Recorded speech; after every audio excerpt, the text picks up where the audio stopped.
Hello, everybody. This is me, Amin, And this Alex. and welcome to another episode of Let's Talk About. And in today's episode, we're gonna talk about Cabotage Part Two. So there's been like a lot of developments with regards to submarine cables happening not in, but around Malaysia.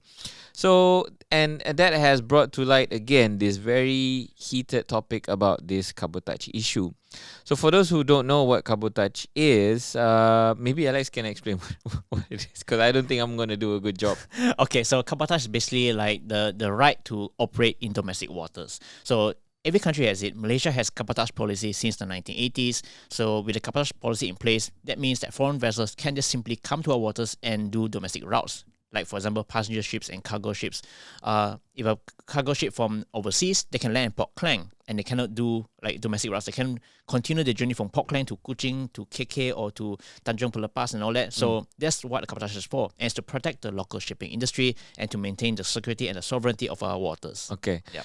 Now we go back 2 years ago, 2 to 3 years, 3 years ago. 2 years ago, exactly. Okay, exactly 2 years ago, our transport minister, our former transport minister, and our former communication minister during the Pakatan Harapan government worked together to solve this problem of ships specifically fixing submarine cables coming into Malaysian waters. So they exempted the cabotage charges policy Yep.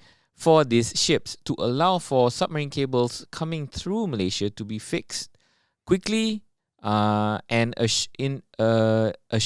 ensuring that big tech companies like Facebook, Google, Microsoft, Amazon, and all that have assurance in terms of data reliability and performance coming through Malaysia, because a lot of submarine cables that come through Malaysia connects countries like Australia, Hong Kong, India, and a few other big nations. So we play a very important role in the information superhighway, and a lot of people don't know that. So after the reign of the Pakatan Harapan government, we now have the new Perikatan National Government. Yep. And we have a new communication minister, we have new transport minister. So I guess one of the first thing he did was revoke the cabotage exemption for for ships fixing submarine cables. And that raised a lot of red flags. I think Anthony Loke, even Gobind Singh came out to say that, what are you doing? This is going to be detrimental to the Malaysian economy. And Dr. Wee Ka Siong, the current transport minister, was adamant. He defended the stance, although we all don't agree on the points that he brought up, defending and justifying why cabotage should be upheld for ships coming in to fix submarine cables. One of the reasons why he wanted to, he said, was he wanted to develop a local industry to allow ships to capabilities to fix submarine cables.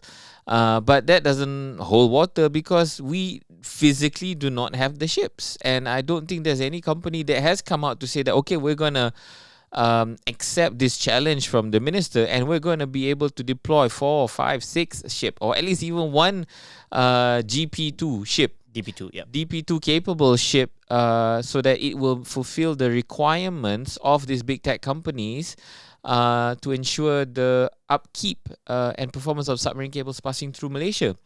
So that happened like a couple of months ago. I think last year, November. It was like a huge deal last year, and then it kind of died down.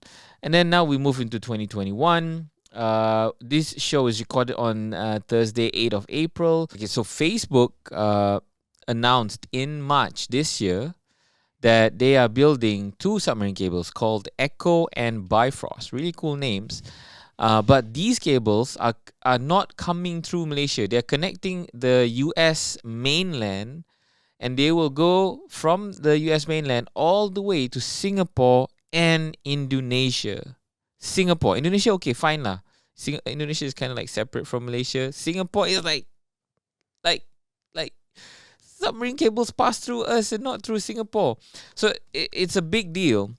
And then over the weekend, MyIX, right, issued a statement. And then Alex wrote like an extensive article about that statement, which kind of like ignited this whole Cabotage issue again.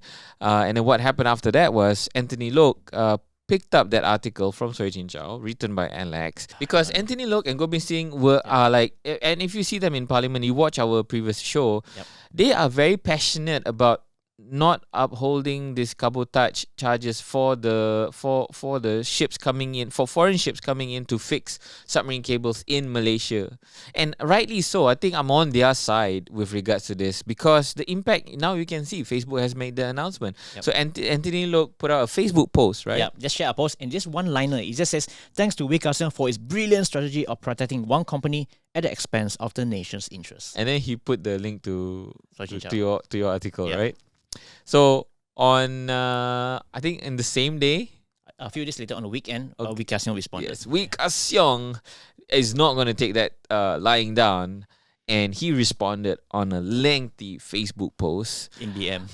in Bahasa Melayu, listing down, I think, what, 8, 9, 10, a long list Yeah, I think like 11 pointers. of justifications why cabotage is still important. And somehow or other, on that like rampage that he went on, he also attacked us. Yep. Because in one of those pointers, he said, A couple of pointers actually.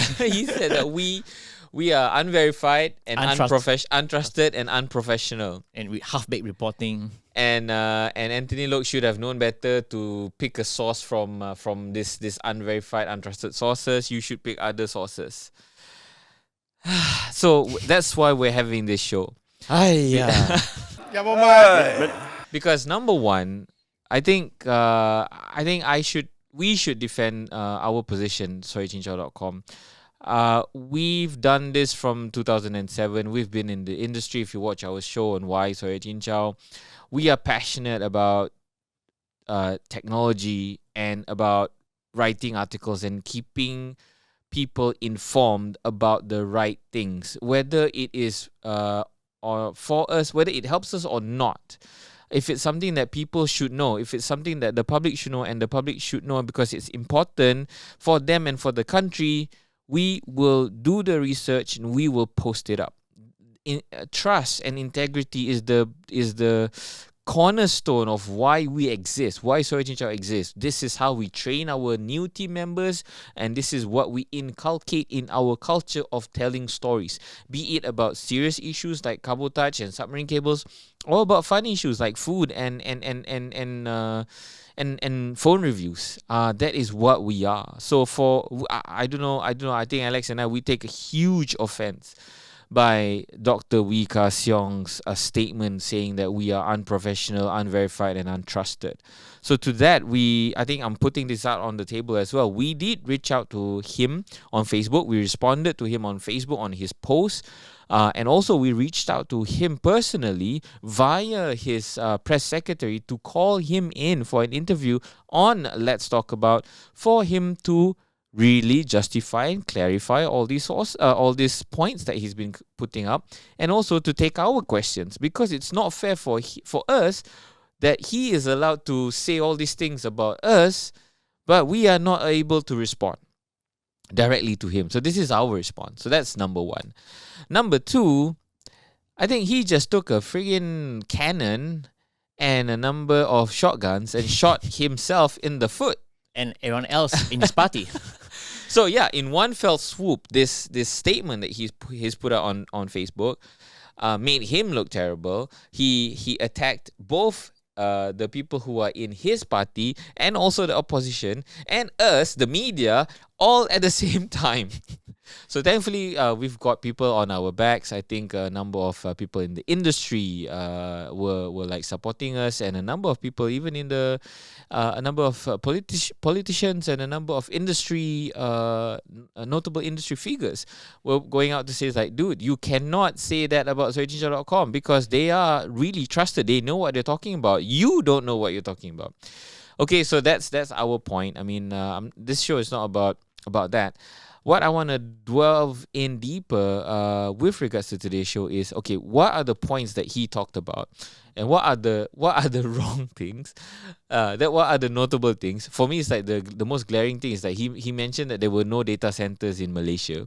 Yeah, I think the most glaring error was that when he tried to fire pot shots at his predecessors. So he said this, that the reason why Facebook decides to land in Singapore is because Singapore has a data center at Tanjung Kling. Yes. It's a data center in Singapore, and that's the reason why they do it there. And the reason why they skip Malaysia is because he said that Malaysia has no data centers, and he also said that the Pakatan Harapan government is dwelling on useless projects like flying cars, and then instead of focusing on data centers and IR 4.0. Okay, let's break it down first. Number one, the name Tanjung Kling. He spelled it wrong in his statement. It is spelled KLING and not KELING. And if you've been following the news, Dewan Bahasa and Pustaka has had an issue with that word, KELING.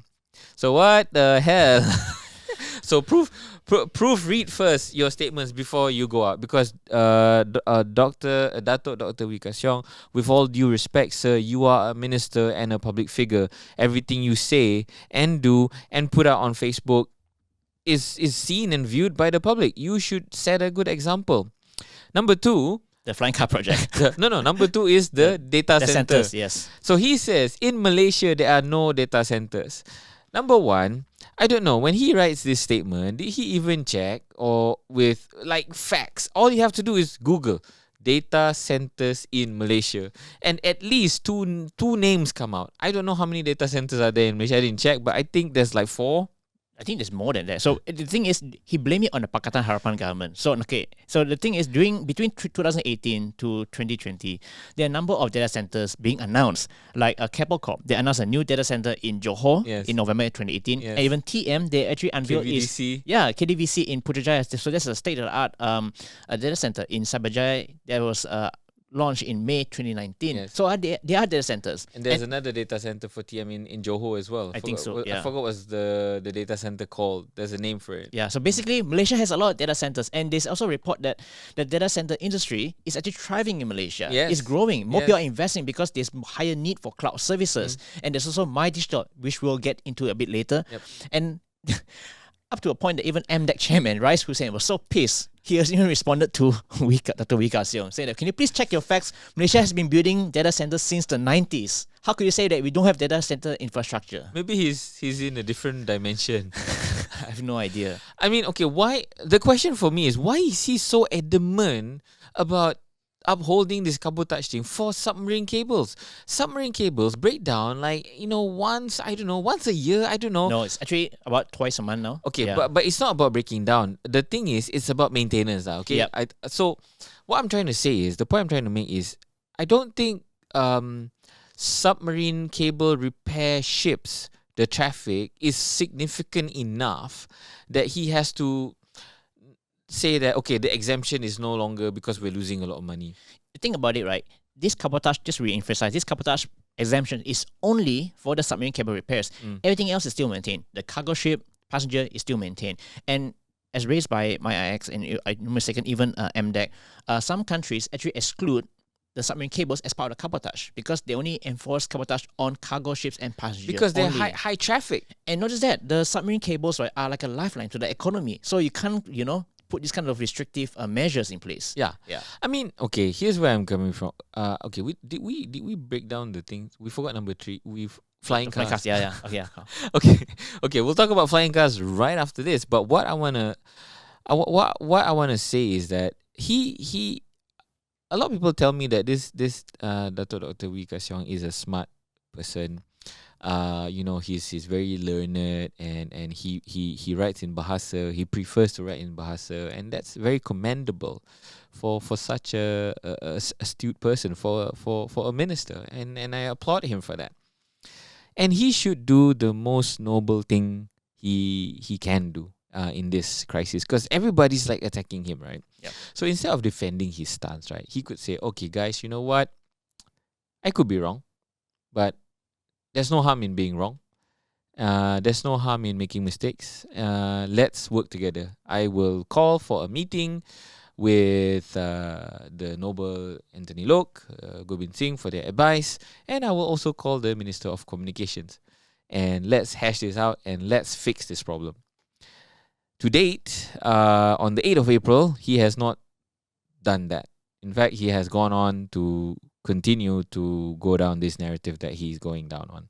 It doesn't bode well for him. I think there are people behind the scenes that are lobbying for something. I don't know what it is.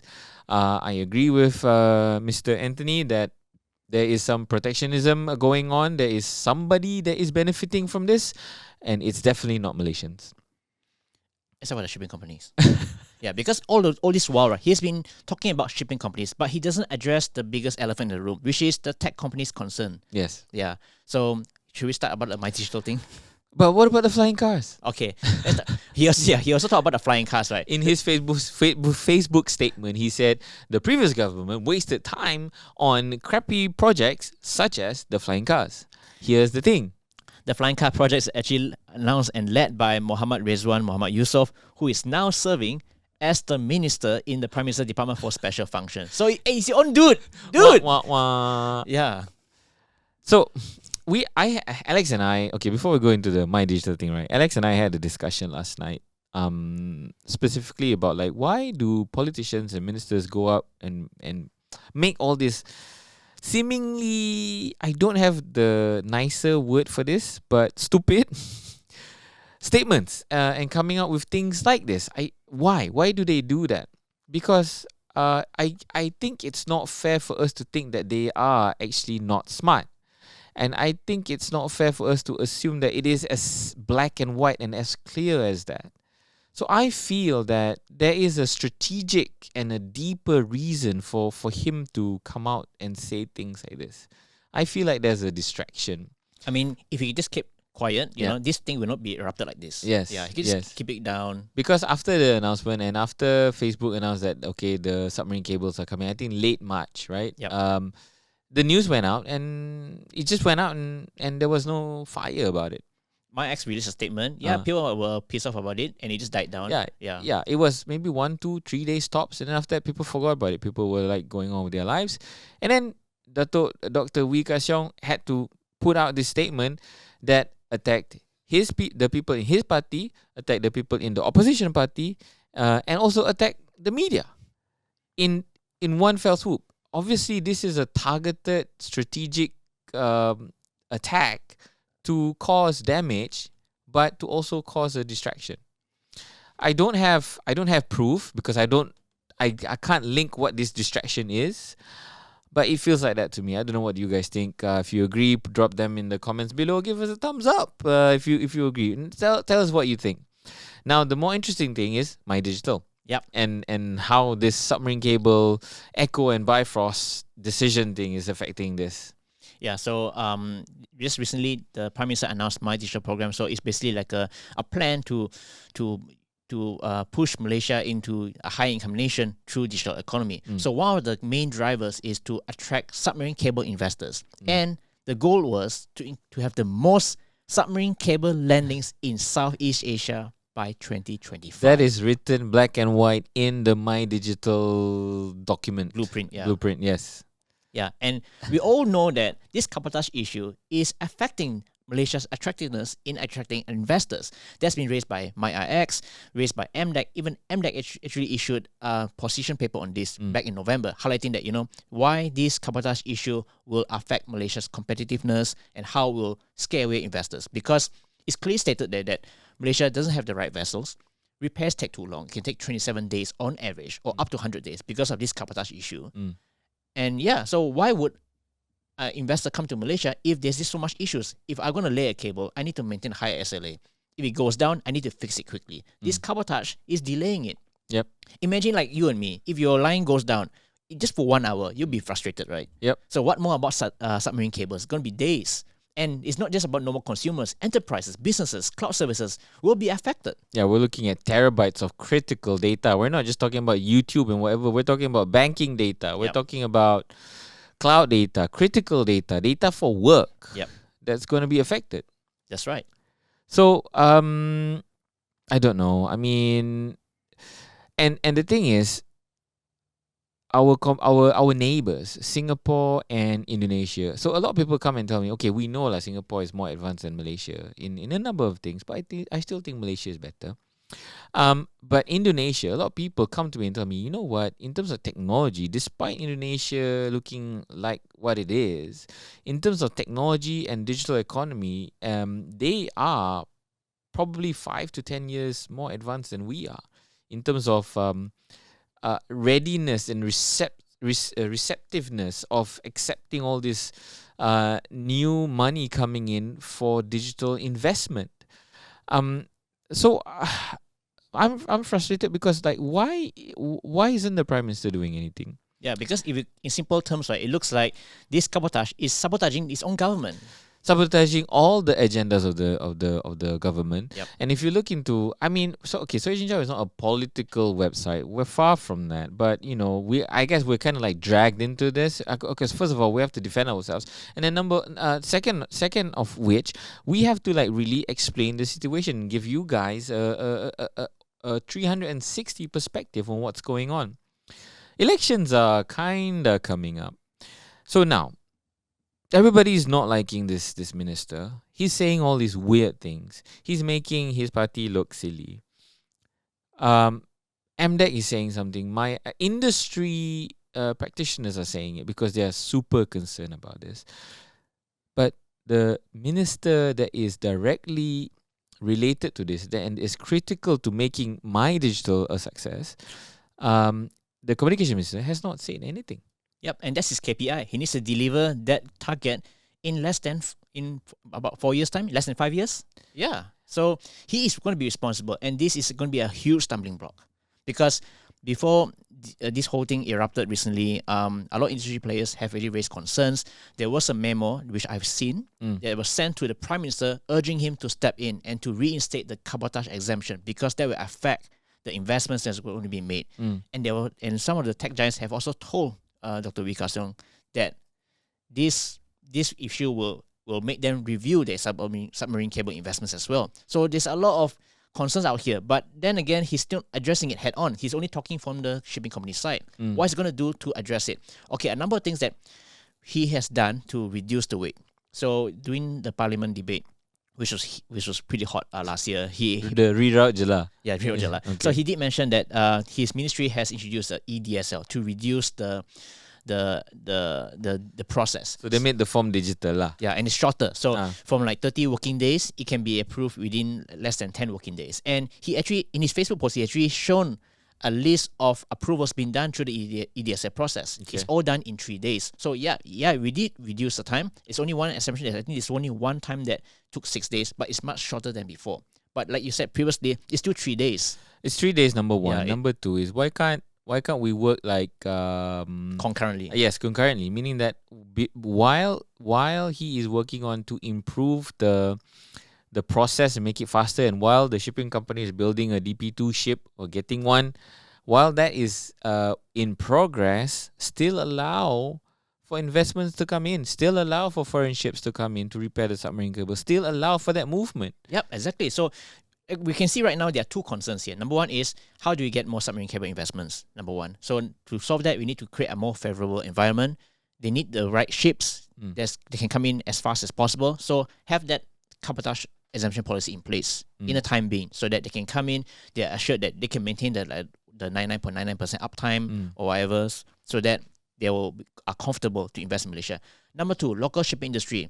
Like you said, why don't we start focusing on building the local industry? So he can actually come up with incentives or, I don't know, any program to ensure that Malaysia has the right capabilities, build this industry to fix submarine cables, because they can work together. They can sit down with the tech industries, like, based on a projection that we're going to have the most submarine cable landings in Southeast Asia, we need repair ships to fix it. We need DP2 ships. So you can tell the industries, we need to build this industry or else we're going to lose out, because these players need DP2 ships. We can come up with DP3 ships, even better maybe. We could have world-class facilities. And that's something that the Transport Ministry should do, to work hand-in-hand with the Communications Ministry. Yeah, so obviously he's not doing that. When he says this thing, he doesn't. I mean, at least from my knowledge, I don't see like a plan. All I see is, okay, I'm going to do this, and hopefully these things will happen. And then he's quite insistent as well. Like there's one interview He's with damn the stubborn, lah. yeah, Seriously. like the interview with the Edge, right? He said that the reasons given by tech industries are illogical. You know, DP1 is more than enough. You don't need DP2. The thing, How would he know? He's a transport minister. He's not a technology or innovation minister. He doesn't know what the requirements are. Even if he does, at least please be reasonable, right? no, okay. Reasonable is one. Be smart in be a statesman in a way that how you elaborate that discourse. Don't just say, oh, because DP1 ships is enough. Yep. You just say, you know what? Okay, I'm going to tell you why I think the DP1 ships are enough. Because I've spoken to Facebook, I've gotten the data, I've spoken to Google, I've gotten the data. These are the requirements, and we feel that we are confident that DP ships are able to meet their requirements. And I'm sending them a memo, blah blah blah blah, to convince them. Yep. He hasn't come out to say that. Yeah, it looks like to me the stance is like, you know, this is the situation, take it and leave it. It's like, talk to my hand, I don't care, this is what I think. Yep. Something's up. So, okay, I guess, is there anything else you want to add, Alex? So Alex put out like 3 questions Yes. to in response to again Dr. Wee Ka Siong's statement and blatant attack on searchinja.com. So he asked, has Minister of Transport addressed the concerns of the tech giants? Yep. And whether Malaysia has the required vessels required by the tech giants. They require this because of what? Insurance and things like that. It is not something like they want For fun. because they also they also have other people that they have to answer to in terms of SLAs and quality of service, and that's why they require things like this. So, and then number 3 is we call out to him to come and talk to us. So to date, it has been almost a week, 5 days since his statement. A number of people have reached out to speak to Alex specifically on the matter, but none of them is him. So I don't know. I think something's up. If I try to connect the dots, right, that I think it has something to do with the SPV. It has something to do with China. It has something to do with blocking US supremacy in the Asian region. That's quite speculative. It is kind of like a foil cap kind of foil hat kind of thing. It is a conspiracy kind of thing, and I'm putting out there, I could be wrong, but I don't believe. I think for you to become a minister, you need to be smart lah. I don't think anyone will agree with that. I mean, no, what I'm trying to say is, for you to get to that position, you need to be smart lah, right? In theory. No. I mean, like, for you to be in that position, like for people to say that, okay, I vouch for this person, I appoint him. He needs to at least be reliable and smart in terms of doing what he's supposed to do or what he is told. At least lah. If you don't have the critical thinking or whatever, right? The minimum for you to be able to be in that minister is like, okay, if I tell you to do something, you make sure you execute it properly. Well, I guess okay. And that's where my theory is coming up from. Well, if to be honest, right, since he's a transport minister, I think he's doing a good job in defending the transport industry, which is the shipping company. So the issue here is why should he defend the transport industry? At what cost? Why is he defending the shipping industry and foregoing the benefit of the nation? I don't think that's a good job. That's very, I don't know. His job is not to defend the shipping industry. His job is to make sure that the transportation needs of all Malaysians are met. That is the latest development of the Cabotage issue happening in Malaysia. I am actually, to be honest, really sad and concerned about this. Because submarine cables are a huge deal, and we were doing great actually. We had a number of new landings in the past couple of years coming to Malaysia. I note that Telecom was building a number of cables connecting Hong Kong to Australia to a number of other countries, and suddenly, after the PN government comes in, we have this announcement. I think we were a step ahead when it came to 5G deployment in the region. We were leading COVID response in the region. We were leading in terms of developing talents, digital talents, and also data centers, and also submarine cables in the region. And it seems like we're taking at least a 10-year step backwards. As a concern, and also the way it's being handled is also not assuring, because when he revoked the exemption, he didn't consult anyone. Yeah, that's the worrying part. Yeah. And the ministers that are supposed to stand up and say, "Hey, dude, you know what? I think you better like slow down on all these things, or at least have a talk."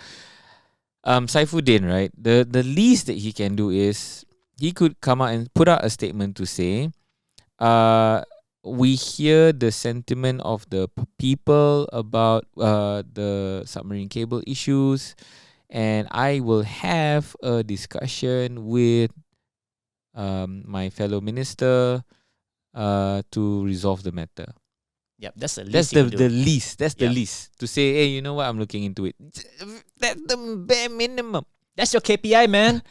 and he didn't. He didn't say any statement on this. He's busy talking about other things. He can't even say that. He can't even say, okay, I'll go talk to him. Yeah, that's the least. Yes. If you have like like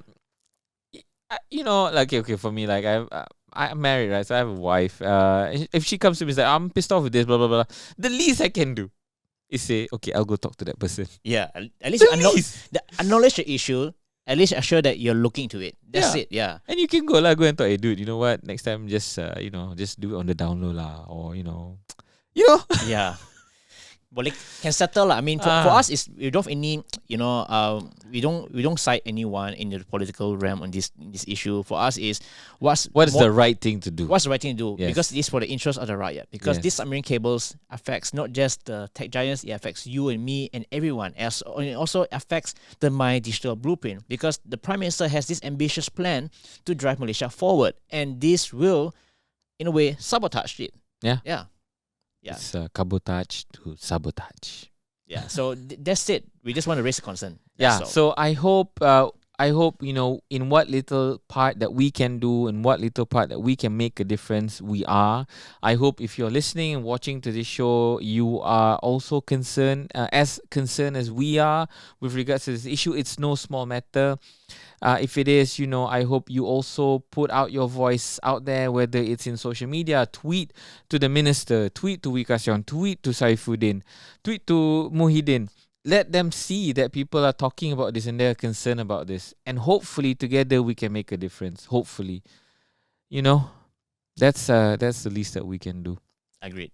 Oh, before we end, Alex and I are going to respond to comments from our previous Let's Talk About, where we talked about why would you buy a desktop computer in 2021? I think in that show the answer was a resounding no. So Kurt Russell Roa says hello from Philippines. Hello. How do you say hello in Philippines? Mabuhay. Alex is half Philippines, by the way. Half Philippines. Filipino. Okay. Moving on. But hi. Thank you for watching from the Philippines, Kurt. I hope you enjoy the show. Okay. Next question from Kah Wen Chop. These finished desktops are for corporate users or to be put in public library, where people mainly use it for Word, Excel, or YouTube. Real PC master race, build their own. Ha ha ha. Yes, absolutely right. I prefer building on my own PC as well if I'm going to get a desktop. Except if you're going for an all-in-one. Last comment is from Ian. And he says, the Mate Station is a disgrace to all desktops. Moving forward, we must never refer to it as a desktop PC. What should we call it then, Ian? What should we... Just call it a Mate Station. Too much syllables. But yeah, I don't know. Yeah, it's terrible. It shouldn't be called a desktop PC. You can't upgrade it. You can't do anything. The power supply doesn't have extra ports. The memory is not using the desktop grade type of memory stick slot. Yeah, it's quite limited. Yeah. We should call it, what the hell is this? Toot. Yeah, so I guess that's pretty much it, guys. I just want to remind everybody we are available on podcast, so you can listen to the show while driving your car, since it's a transportation issue. We are available on Spotify, Google, Apple. Just search for searchinja.com. Let's talk about, and we're there. We're also available on YouTube. So if you're watching us on YouTube, give us a thumbs up if you think the show is informative and helpful for you all. Drop us a comments. Drop us comments and let us know how we're doing with the show. How we can improve. How it can be better. If there's any suggestions of topics that we should cover or anything that we should talk about, let us know. We love to hear from you guys. If you're listening to us on podcast, do give us a 5-star rating if you find the show helpful and informative, because it helps the show grow. And we thank you so much for your support. Okay, that's about it, guys. This is Miami. Oh, don't forget to subscribe to our channel if you haven't already. Okay, that's about it, guys. This is Miami. And this Alex. Thanks for watching. Catch you guys later. Bye. Bye.